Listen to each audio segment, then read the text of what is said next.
So the Dead Space Remake came out a couple days ago, and anyone that has played it has likely noticed the various things that were not present in the original release. While most of these changes are gameplay related, like usual we're going to focus on the story instead. Today I want to look at the Dead Space original and remake and compare the stories to see what these changes are and if the remake is better than the original. Of course, spoiler warning ahead for Dead Space 1, the remake, and the opening moments of Dead Space 2. This is a new series I'm starting here on the channel, so let me know if you enjoyed by liking the video and commenting your thoughts about it down below. I would love to do more of this on other remakes as well, like the upcoming Resident Evil 4 and Silent Hill 2 remakes. Regardless, let's not take up any more time, and let's get started. So as you would expect, the story of the remake is not drastically different from the original. The core structure is still the same, but the finer details are what's been changed. Isaac and the crew still arrive at the Ishimura, and Isaac still learns about Nicole's fate and the story of the marker, but how he learns about these details in the remake are different. As such, I won't be going in depth on the story of Dead Space as it's unnecessary, plus I've already covered the entire trilogy in a previous video, so if you want a story critique on the Dead Space trilogy, feel free to watch that one after this video. Getting back on track, the first thing you'll notice is that Isaac actually speaks now. This was admittedly something that signaled some red flags for me. While I would have liked Isaac to speak in the original, his silence actually helped the narrative. Nicole's fate is one of the biggest mysteries of the game, and having Isaac stay quiet during his interactions with Nicole forces us, the player, to think of the mystery ourselves. If he were to talk during these conversations, then the player would be more inclined to agree with what Isaac is thinking. Isaac thinks she's alive, so I'll think so too. This is exactly what ends up happening in the remake. Isaac fully believes that she is alive, which makes sense, but it does ruin some of the mystery. The bonus to having Isaac talk though is that the characters can have more interactions and thus more depth. Isaac in the original was just ordered around and couldn't really object to anything because he couldn't speak. In the remake, he takes a more active role during the infection. Isaac is still doing things like planting the SOS beacon and reactivating the comms array, but instead of someone telling him to do it, he actively suggests the idea. Furthermore, Isaac only speaks when he needs to. I'm on the record as saying that if Isaac were to speak, I'd want him to be more like his Dead Space 2 rendition, as it gives Isaac a chance to have an actual personality without going too overboard with the dialogue, like how most modern AAA games have done. The remake is exactly what I wanted. Isaac only speaks when talking with the rest of the crew, but outside of that, especially during gameplay, he's silent, and all that can be heard are his aggressive screams and grunts. But Isaac isn't the only one with some changes, as the rest of the Kellyan crew also got their fair share. The two pilots, Johnston and Chen, have more screen time in this entry, which wasn't exactly hard to pull off since they died in the first 10 minutes. Still, this shows how little importance they are to the story at large, and the remake decided that that wasn't good enough. Johnston ends up actually staying on the ship this time, meaning she won't be killed during first contact. This was a nice change, even if she does end up dying anyway once we revisit the Kellyan an hour later. Unlike Johnston though, Chen is constantly brought up throughout the story. His main purpose is to replace some necromorphs in specific scenes, 3 of which are the most important. He replaces the Leaper that was seen in the call between Isaac, Hammond, and Kendra. He's also the necromorph that Hammond locks in the escape pod, which also means that he's the sole reason the USM Valor was infected, as that escape pod was retrieved by the ship. And he is also the cause of Hammond's death instead of a necromorph brute.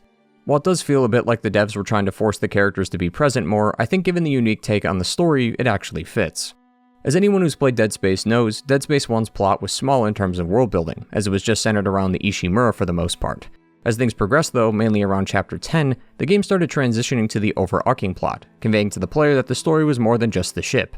The remake handles this quite well, but also introduces these ideas much earlier in the playthrough. In Chapter 4, around the time Isaac is tasked with preparing the ADS cannons, he comes across the Unitologist ritual as well as a broadcast coming from the TV. Isaac around this time will then mention how he hates unitology and that his mother was a unitologist. This was something that was only ever mentioned in a text log on New Game Plus back in the original. Hell, the Convergence event, one of the most important steps in the necromorph process, is brought up by Dr. Mercer the first time you meet him. And unless I'm mistaken, this isn't even mentioned until Dead Space 2, so the game is really skipping ahead here.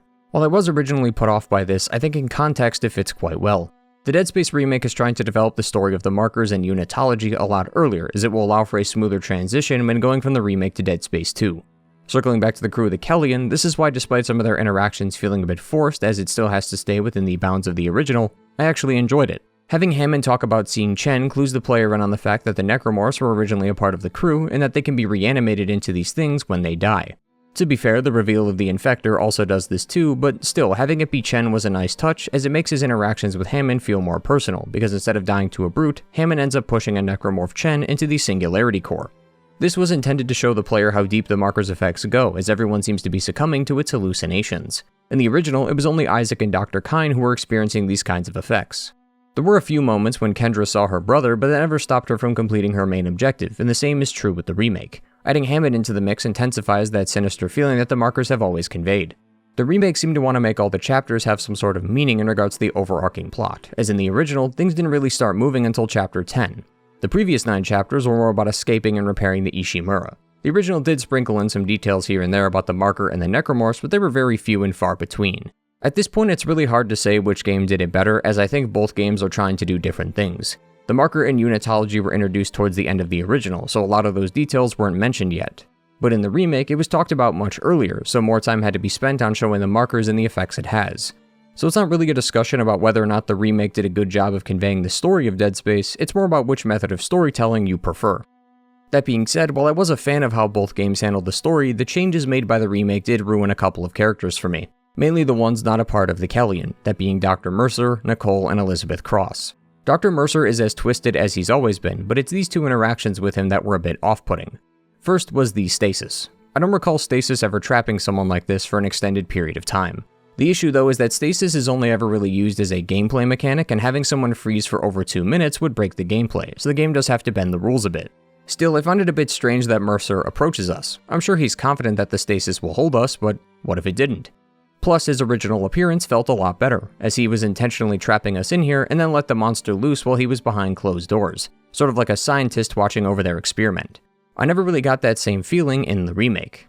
Furthermore, while the scene with Temple is definitely gross, part of me really misses the absurdity of the original, where instead of trapping him in stasis, he ties him to a chair and then proceeds to stab him in the brain right in front of us. His speech in the original was also just as great. It's almost like he was some kind of priest performing a ritual. He speaks about the divinity of God and how they'll all be reunited in death. Temple was also at Dr. Mercer's mercy as he wasn't able to do anything, so we just had to watch as this hopeless man was executed right in front of us. In the remake, Temple manages to wound Mercer, which prompts him to skip the theatrics and just talk to Issac about convergence before promptly shooting Temple in the head with what looks like a nail gun. I think in this case, the original did a much better job at conveying how mentally insane Mercer truly is. The last issue I had though was his death, or I guess death ? Since it's really unclear if he actually died. I can only imagine the pain of being squeezed by a tentacle and then dragged through the ship, but once again I think the original handled this better. His original death sees him willingly accepting the infector into his arms as it stabs him through the chest. This was sort of his final act of worship, to be reunited with his so-called god, and to top it all off, we run into his newly formed corpse a second later and have to put him down. It showed the severity and speed of the infection, and once again continues to convey the fact that Mercer is a complete fanatical lunatic with no sense of morals. In the remake, it seems as though he realizes mere moments before dying that his faith was wrong and that he had been tricked. It's not terrible, and he definitely deserves all that after the stuff he put Issac through, but I think him dying as a blind fanatic is more interesting than him realizing his mistake right at the end. In all fairness though, these are very minor complaints. I'll talk more about my overall thoughts at the end of the video, but I do want to clarify I had a blast playing the remake. And these decisions did not hinder the experience at all. These are just some nitpicks a schmuck like me would complain about, and not something that brings down the whole narrative. That being said though, we still have the other two people to talk about who did leave a bit of a sour taste in my mouth. Depending on what parts we're discussing, Nicole is both better and worse than her 2008 counterpart. Through Nicole, the player gets introduced to side missions and visual audio logs. Both of these were not present in the original, and their appearance here is definitely a welcome sight. Especially since most of them connect to our earlier discussions about the game wanting to explore unitology a bit more than before. As there's an old audio log from the original game that has Captain Matthias and Dr. Kyne talking about the marker and unitology. But in the remake, there's an actual visual on screen, allowing the player to put a face to the voices and see what this so-called marker really is. The side missions were also really well done, as it had a great sense of urgency to them, something that can be hard to pull off in a survival horror game. Issac is trying to escape the Ishimura as fast as possible, so doing something other than that goes against the whole story unless there's a good reason. The 3 main missions the remake introduces all uphold this sense of urgency. One of which is related to increasing your security clearance, which would provide Issac with more supplies so that he can survive the Ishimura, and the other 2 are related to Mercer and Nicole. Dr. Mercer's has Issac following a breadcrumb trail in order to understand how and why Mercer created his hunter necromorph. I'm starting to sound like a broken record here, but yes, this mission also paints Mercer as a lunatic who'll do whatever he wants if it means furthering convergence. Nicole's side mission was also something I liked, as it not only made sense for Issac to do since it is his girlfriend after all, but also because it adds more depth to Nicole. Nicole in the original shows up in person twice, in chapters 7 and 11, but it's only for a few minutes. She does come up in a hallucination and audio log here and there, but her appearances were quite brief. In the remake, she appears in another one of these audio logs, which sees her examining a patient. This then leads Issac down a lengthy side quest in an attempt to find Nicole. Obviously, he's not going to find her, But throughout the missions, we'll see Nicole attempt to figure out more about the markers and the necromorphs, as well as giving us a chance to learn more about the Clark family. Prior to the remake, all we knew was that Issac's mom was a unitologist who used his college funds in order to pay for a higher rank in the church, and that his dad did some mining operations before strangely disappearing after some time. In a video call between Issac and Nicole, it's discovered that Nicole was trying to help Octavia Clark because she was dealing with some traumatic issues, which is how she found peace within unitology. Nicole, like Issac though, sees them for what they really are, a fanatical group of scam artists, so she wanted to get Issac's mom on the right track without involving the church. This didn't work though, as not only did Octavia kill herself in the name of the church, but she also murdered her husband, aka Issac's dad. Issac is extremely pissed about this, and rightfully so, since Nicole told him that she was safe to return home, but clearly that wasn't true. You can clearly tell this hurt Issac, not only because his parents are dead, but because Nicole told him to go to hell and ended the call after he blew up on her. At the time, she was still on the Ishimura, so the two haven't been able to see each other in person for a few months, and after seeing the state of the Ishimura, Issac is worried that he's fallen into the trap that many pray never happens, where your last words to a loved one are those of hate and anger. While this part was fine, the reveal of her fate felt very forced and needlessly complicated, which brings us to Elizabeth Cross. Elizabeth Cross is a character Issac will meet around Chapter 6 right before fighting the Leviathan. In the original, she wasn't present during this mission, so I was interested to see how this would play out. And while I did enjoy her inclusion, I was confused as to not only why she was the only one that got this treatment, but why they kept using her throughout the story. After defeating the Leviathan, Elizabeth Cross disappears and is never heard from again until right at the end. Just like in the original, Issac starts to see hallucinations of Nicole in Chapters 7 and 11. After working together to put the marker back on the pedestal, it's discovered that the marker had affected Issac and made him see who he thought was Nicole. In actuality, no one was there, and Kendra confirms this by forcing Issac to watch the original video all the way to the end. Issac didn't want to watch the whole video though because he couldn't stomach the idea that she was truly gone. It was a great twist, and it means that you now have to recontextualize those scenes with Nicole in it, as it confirms that she wasn't there. We talked about this in the Dead Space Trilogy video quite a bit, but I theorized that all the things Nicole did, like opening the door in Chapter 7 and helping Issac bring the shuttle back in Chapter 11, were all things he did on his own, but in his mind, Nicole did them. It's likely that the door was already open during Chapter 7, but Issac didn't notice and just assumed Nicole helped him. It's definitely spotty and not incredibly consistent, but the hallucinations have always worked in mysterious ways, such as in Dead Space 2 where Nicole attempts to stab Issac, but if you succeed, it's discovered that it was just him. Nicole isn't a physical being, it's only something in Issac's mind, so to him, he was getting stabbed by Nicole, but to anyone watching him, it just seemed like Issac was trying to stab himself. I think this is why the remake decided to make the Nicole hallucination an actual person in order to make sense of these events, because in the remake, it's learned that the marker was manipulating two people. Cross thought Issac was Temple, her boyfriend, and Issac thought Cross was Nicole, his girlfriend. I was honestly ready to write quite a few pages about how this scene is terrible because Kendra, if it followed the original, would have just been holding a gun to the air, since Nicole can only be seen by Issac. So I'm glad that the game had cleared this up, and I was quite shocked at the reveal, but I still have to ask, why? This is my main issue when it comes to remakes. I feel like it's expected that the team changes up the story in order to justify the release, and while that's completely fair, I feel like Motive had tunnel vision while changing things that needed to be changed, like the ADS cannon minigame, among many other things, but in the process of doing so may have overstepped and changed things that never needed fixing in the first place. This is also a perfect example of forcing a character to be a part of the story. Cross in the original was practically non-existent. Her claim to fame was an appearance in the occasional audio log, but her Emmy Award-winning performance was playing the role of a corpse on the crew deck. She's completely irrelevant to the story, so adding her makes things more complicated than they needed to be. The game was going to end up at this destination anyway, so why bother taking the scenic route? Furthermore, it seems like the game was really trying to hint at this reveal without any sort of subtlety. Nicole is the only one to my knowledge whose name doesn't appear on the Wriggling calls and instead has it say unknown contact. Plus, in Chapter 12, not only is she talking like she's delusional, but the name changes to error, cannot confirm rig ID, insinuating that it may not be Nicole. This is also rather confusing, as it technically should say Cross on the rig link, as it is her who is ultimately talking to us, and it's not like her rig link is deactivated as it was just working fine a few chapters ago. Admittedly though, I may be looking at this from a skewed perspective. I've played Dead Space 1 more times than I can count, so Nicole's death was something I've known about for years, so I can't get that first playthrough experience anymore as that happened over a decade ago. So while newer players were busy trying to find out if Nicole was alive or not, I was busy looking at the finer details to see how they would pull off the twist.